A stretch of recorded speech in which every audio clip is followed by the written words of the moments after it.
Salut à tous, j'espère que vous allez bien. En tout cas, je vous prie de rester connectés maintenant parce que nous allons partager un thème merveilleux maintenant qui s'intitule les bénéfices des, des, des, des épreuves et des tentations. En tout cas, le Seigneur va faire beaucoup de bien. Restez connectés et nous sommes maintenant dans le générique de PSF Network et de PSF TV. Soyez bénis au nom de Jésus-Christ parce que le Seigneur est avec nous. Allez, restez branchés, on est là.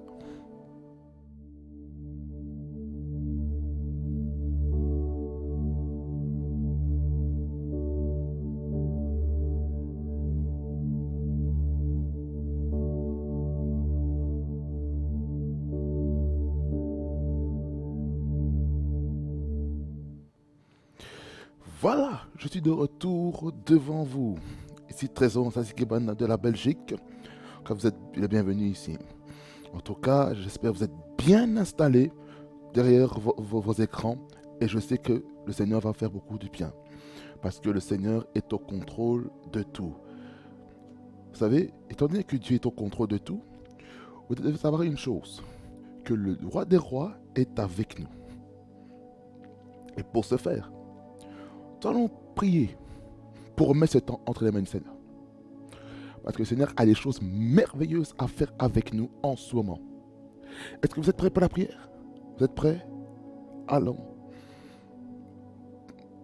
Prions le Seigneur. Seigneur Jésus, je te remercie, je te loue, Seigneur, toi l'équipe parfait. Toi qui permets que je sois connecté avec mes frères et mes sœurs dans les nations. Merci de bénir chacun et chacune. Parce que tu as permis que chacun puisse se trouver derrière cette vidéo. Et je prie que tu bénisses ce moment. Saint-Esprit, sois au contrôle de ce moment. Guide-nous. Afin de nous enseigner ce que toi tu veux nous enseigner. Au nom de Jésus. Saint-Esprit, parle au travers ma bouche. Que quelqu'un soit béni à tout égard. Au nom de Jésus-Christ. Que tout plan de l'ennemi soit brisé par la puissance du nom de Jésus. Seigneur, sois loué, Seigneur, sois béni, au nom de Jésus, que j'ai ainsi prié. Amen. Amen, amen, amen, amen, amen, amen.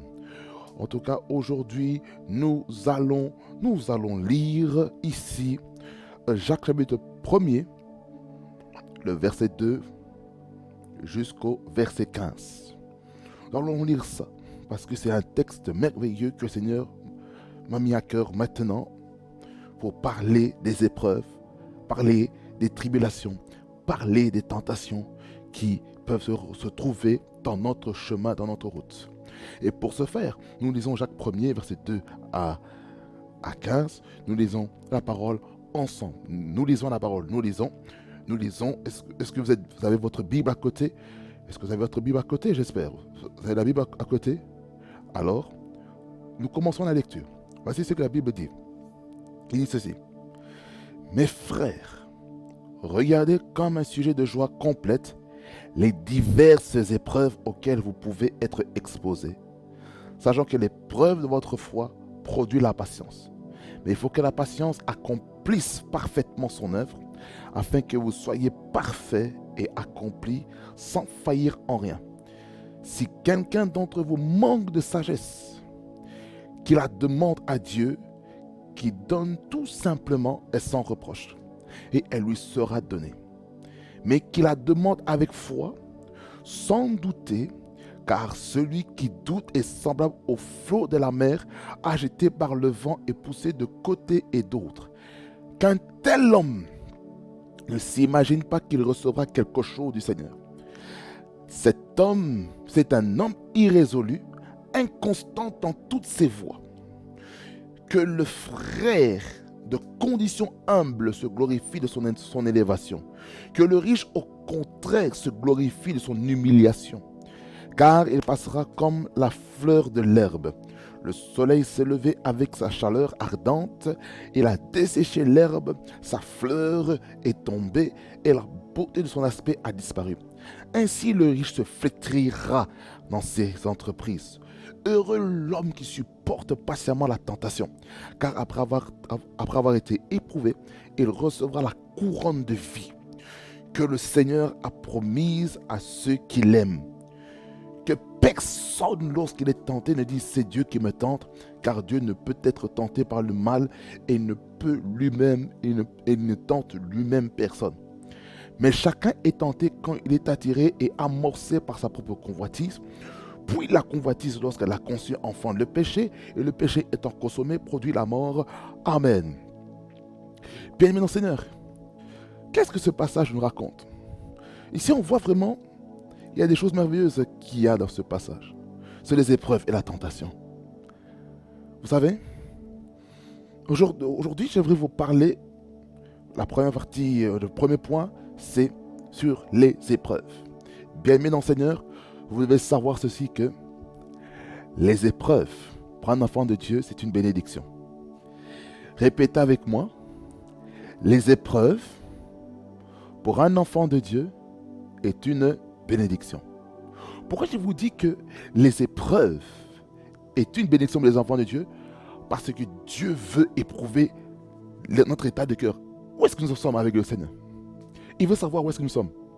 C'est pour ça qu'il est important, en tant qu'enfant de Dieu, lorsque nous sommes nés de nouveau, lorsque nous avons atteint un certain niveau spirituel avec Dieu, que nous puissions commencer à connaître des épreuves. C'est normal. C'est normal d'avoir des épreuves. Des épreuves dans le travail, c'est normal. Parce que Dieu sait de quoi vous êtes que Dieu sait comment il vous a formaté. Dieu sait comment il vous a formaté. Alors pourquoi se lamenter pour les choses qui se passent même au travail? Dans le ministère, vous avez une étoile qui brille très fort. Mais, et que vous avez expérimenté des luttes et des combats. Mais, réjouissez-vous de ça. Certes, ça fait mal. Humainement parlant, ça fait mal. Mais réjouissez-vous des diverses persécutions, des diverses oppositions que vous avez dans votre vie. Il faut vous réjouir de ça. Pourquoi il faut se réjouir de ça?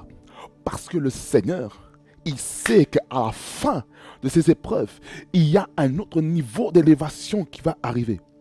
Et vu qu'il y a un autre niveau d'élévation qui arrive, ce que vous devez savoir, c'est que Dieu ne vous laissera jamais dans la condition dans laquelle vous êtes.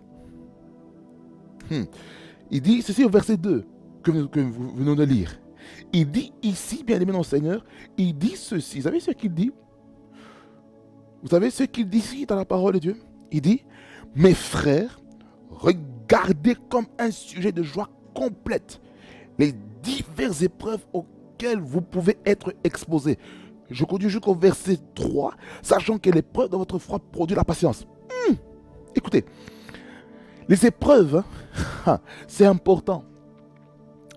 Il y a certaines épreuves que vous faites face physiquement vis-à-vis de quelqu'un, mais vous avez besoin de vous retirer.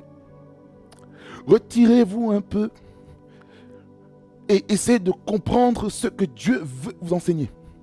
Qu'est-ce que Dieu veut m'enseigner lorsque je reste dans le lieu secret? Les épreuves que je peux faire face même au niveau relationnel, les épreuves que je peux faire face au niveau professionnel, les épreuves financières, les épreuves au niveau de la société, les épreuves même au niveau des études, les épreuves au niveau des relations, les épreuves au niveau de la politique, les épreuves dans tous les domaines de notre vie sont là. Pourquoi? Posons-nous des questions, bien-aimés dans le Seigneur. Pourquoi ces épreuves sont là? Pourquoi ces épreuves sont là? Il faut qu'on se pose des questions. Mais il ne faut pas se dire, oh non, on me persécute, oh non, on me fait beaucoup du mal. Oui, posons-nous des questions. Pourquoi ces épreuves sont là? Les épreuves sont là, pourquoi? C'est pour vous forger. C'est pour vous donner un caractère qu'il faut. C'est important d'avoir des épreuves dans sa vie. Écoutez, ceux qui sont à l'école primaire, à l'école secondaire, dans les hautes écoles, dans les universités, n'a-t-il pas des épreuves? Épreuves qui s'appellent les tests, les examens. Ça, c'est un test. Ça sont les épreuves. En fait, les épreuves, le but des épreuves, c'est pour savoir si on a bien retenu nos leçons. Il arrive parfois dans les examens, on échoue.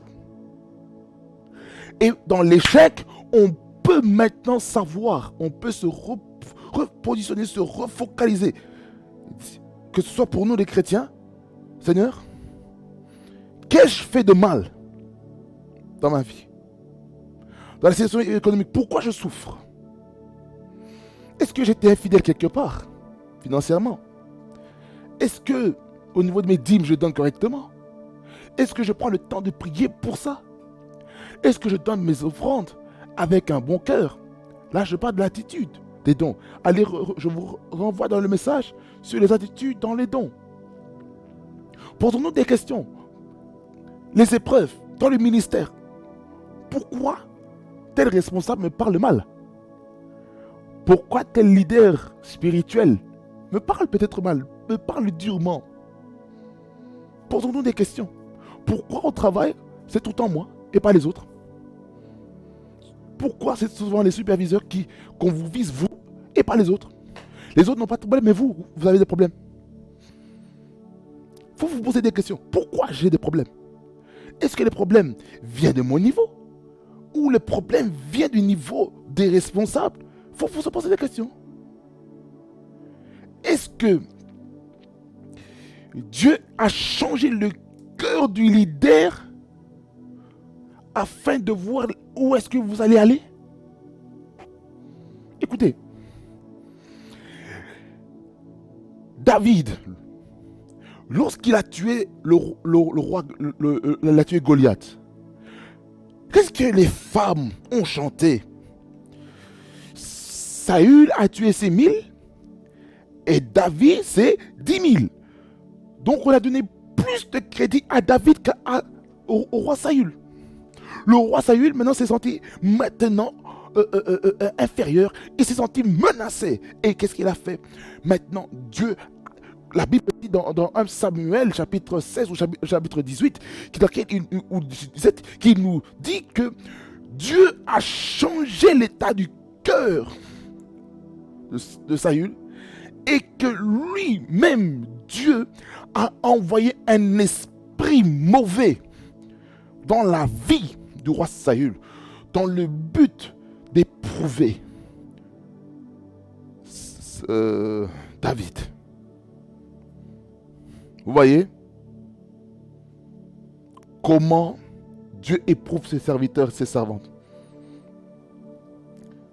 Regardez. Moi, je suis ministre de la musique. Je suis pianiste.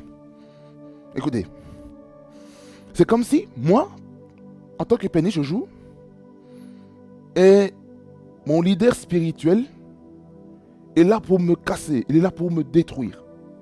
Pendant que je suis en train de jouer, j'esquive 2 fois. 2 fois au niveau du piano. Et puis, je commence à fuir. Je vais dans la caverne pour me protéger. Et quand maintenant j'atteins un niveau élevé, maintenant j'ai des personnes qui vont me pousser à tuer. Là, je parle dans l'exemple de David. Il avait l'opportunité de tuer 2 fois. 2 fois le roi Saül. Mais il ne l'a pas fait. Pourquoi? Parce qu'il a considéré. Vous savez qui l'a considéré? Il a considéré le roi Saül comme un homme moins. Un homme qui est consacré à Dieu, même s'il n'avait plus Dieu. Il a considéré le roi Saül comme loin de Dieu. C'est pour ça même la Bible dit, ne touchez pas à mes oins et ne faites pas du mal à mes prophètes. Ça veut dire par là quoi? Que nous devons faire attention lorsque nous sommes dans des temps d'épreuve, qu'on puisse, qu'on connaisse, qu'on puisse éliminer la personne qui veut nous amener dans l'élévation, dans le haut, dans la grandeur. Faisons attention. Il ne faut pas que le diable puisse venir dire: oh non, moi je vais tout faire pour le détruire, je vais détruire son ministère, je vais détruire son appel, je vais détruire sa destinée. Faisons attention. La Bible dit, il faut bien aimer dans le Seigneur, il faut être content. Écoutez, soyez content. Serviteur de Dieu, servant de Dieu, regardez-moi, je suis devant vous. Écoutez-moi. Vous devez être content lorsque on vous persécute. Vous devez être content lorsque on vous parle mal. Certes, physiquement, ça fait mal. Mais écoutez-moi bien, vous devez être content parce que, au travers de ces épreuves, Dieu est en train de préparer un témoignage puissant. Je vous dis la vérité. Il y a des épreuves que vous-même, vous ne pouvez pas contrôler. Mais seul Dieu est au contrôle. Le Seigneur est notre examinateur. Notre Père, c'est l'examinateur. C'est l'examen. L'examen de fidélité. L'examen de la persévérance. L'examen de la foi. L'examen qui dit: je veux m'appuyer sur Dieu. Même s'il ne répond pas, même s'il ne me parle pas, même si je ne sens rien dans mon cœur, même si je ne sens rien du tout, mais je fais confiance à Dieu à tout moment.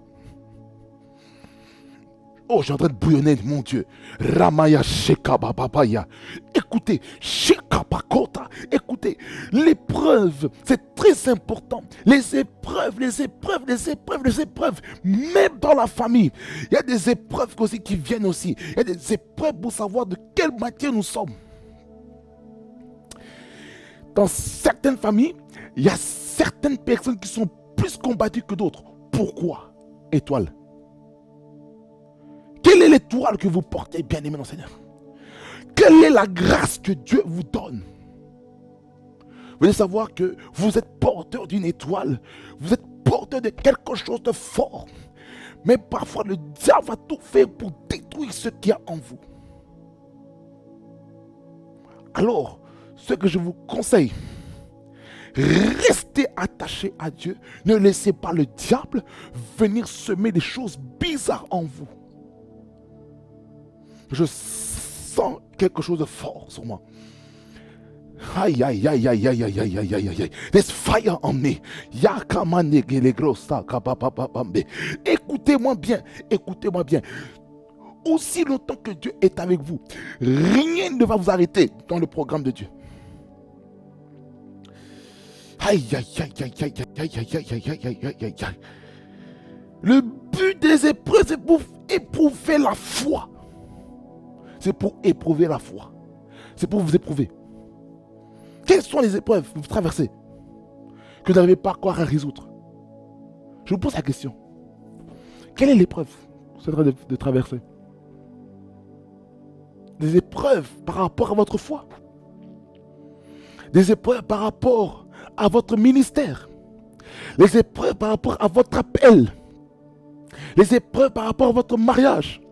Les épreuves par rapport à votre travail professionnel, les épreuves par rapport à votre entreprise, des épreuves au niveau de la politique. Peut-être vous êtes politicien, vous êtes peut-être un affilié, vous êtes peut-être un partisan d'un parti politique. Peut-être vous êtes un député, peut-être vous êtes un sénateur, peut-être vous êtes un ministre, peut-être vous êtes un premier ministre, peut-être vous êtes un président des nations.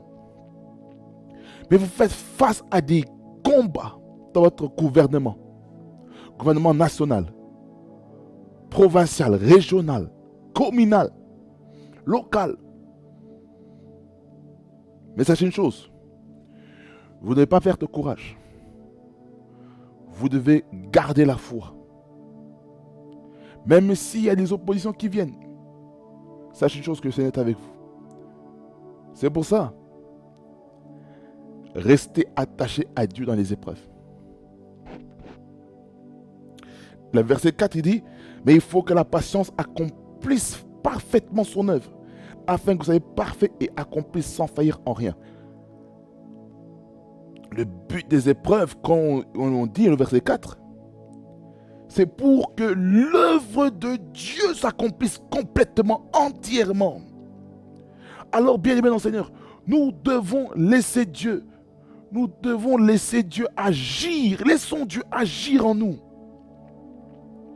Laissons Dieu agir dans notre vie. Même s'il y a des oppositions, même s'il y a des combats, laissons Dieu nous forger, laissons Dieu nous former, laissons Dieu, alléluia, Remoshika, laissons Dieu nous briser, Inamaseka, laissons Dieu nous briser. Le brisement, ça fait mal.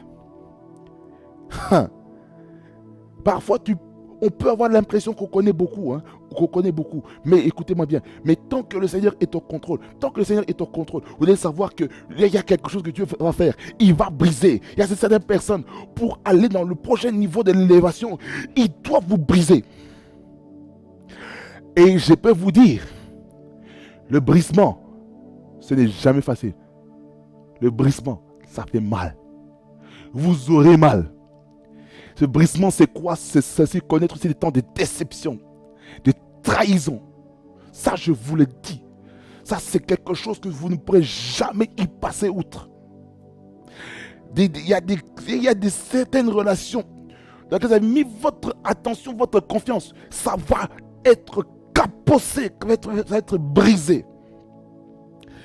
Et c'est là que vous allez comprendre que, comme la Bible dit, maudit soit celui qui se confie à l'homme et béni soit celui qui se confie à Dieu. En fait, Dieu veut que vous confiez plus à lui qu'aux hommes. Et quand vous vous confiez plus à Dieu qu'aux hommes, Dieu va faire des choses merveilleuses. La karama yesaya. Les épreuves sont là pour vous former. Les épreuves sont là pour vous former. Les épreuves sont là pour vous remplir. Les épreuves sont là. Après les épreuves, c'est pour vous utiliser. Vous voulez être utilisé par Dieu? Écoutez-moi bien, ce n'est pas prévu, mais je le dis quand même. Vous voulez être utilisé par Dieu? La première chose que vous devez expérimenter, c'est le brisement. Je sais c'est quoi le brisement. Ça fait trop mal. Ça fait trop mal. Le brisement peut se faire même à l'église. Vous servez le Seigneur. Après avoir servi le Seigneur, on vous parle d'une façon, mais oh, viens. On vous parle comme s'il y a un marteau qui vient sur vous. Mais c'est normal. Mais c'est le brisement. Le brisement, vous croyez que le brisement c'est facile? Le brisement c'est quelque chose de chouette? Non, le brisement c'est pas chouette. Ça fait mal. C'est ça aussi le principe aussi du disciple-là, bien-aimé Seigneur. Le disciple-là, c'est pas facile. Do you think it is easy to accept brokenness? It's not easy, oh. Ça veut dire, ce que je viens de dire en anglais, que je dois parler la mathématique aussi en anglais. Sur les épreuves et la tentation. Voyez? Alors, bien aimé Seigneur, vous devez savoir ceci, que lorsque le Seigneur fait des choses merveilleuses, il va vous faire du bien. Alors, j'aimerais vous dire que le Seigneur va vous faire tellement du bien et il va vous rafraîchir. Alors aujourd'hui, nous allons nous arrêter ici pour les épreuves. En tout cas, ça, c'est la première partie sur les épreuves et les tentations. Et puis après, dans l'année, dans le prochain thème, l'autre fois. Amen. Que le Seigneur vous bénisse abondamment et fasse beaucoup de bien. Donc, je vais prier pour vous. Je vais prier. Père, je prie, Seigneur, pour celui qui m'a écouté derrière son écran. Je prie que tu aides quelqu'un à tenir bien, à tenir ferme dans dans la tentation, dans les épreuves, qu'il ne se sente pas délaissé, même s'il fait face à des circonstances difficiles, que tu puisses, Seigneur, lui faire beaucoup du bien au nom de Jésus. Touche-la, là où est-ce que cette personne est, qui vit des moments difficiles dans sa vie spirituelle, dans son ministère, dans son appel, dans son travail, dans sa famille, dans ses relations. au nom de Jésus. Seigneur, sois loué, Seigneur, sois béni, au nom de Jésus, que j'ai ainsi prié. Amen, amen, amen. Que ça vous bénisse abondamment. On se voit pour le prochain épisode, parce que le Seigneur a des choses à faire avec nous sur cette thématique, sur les épreuves et la tentation. Soyez bénis au nom de Jésus-Christ, car le meilleur est à venir en Jésus-Christ. Et n'oubliez pas de vous abonner sur nos plateformes sociales. Mais avant de quitter, quelqu'un n'a pas encore accepté Jésus ici, n'est-ce pas? On va prier pour vous. Faites cette prière avec moi. Seigneur Jésus, je te remercie pour ce moment que j'ai passé dans ta présence. Seigneur Jésus, me voici. Je t'accepte aujourd'hui comme Seigneur et Sauveur. Je renonce à la vie du péché. Je renonce à la vie du passé. Mais je vais avancer avec toi. Seigneur Jésus, aide-moi à vivre une vie sanctifiée, une vie purifiée, une vie consacrée à toi. Aujourd'hui, je suis né de nouveau et j'appartiens à la famille de Dieu. Pour ton nom puissant de Jésus que j'ai ainsi prié. Amen, amen, amen. Vous êtes bienvenus dans la famille de Dieu, vous qui avez accepté Jésus-Christ. En tout cas, le Seigneur a des choses merveilleuses à faire avec vous. Soyez bénis au nom de Jésus-Christ, car le meilleur est en Jésus-Christ. PSF Network, le réseau de la gloire de Dieu. Soyez bénis au nom de Jésus. Amen.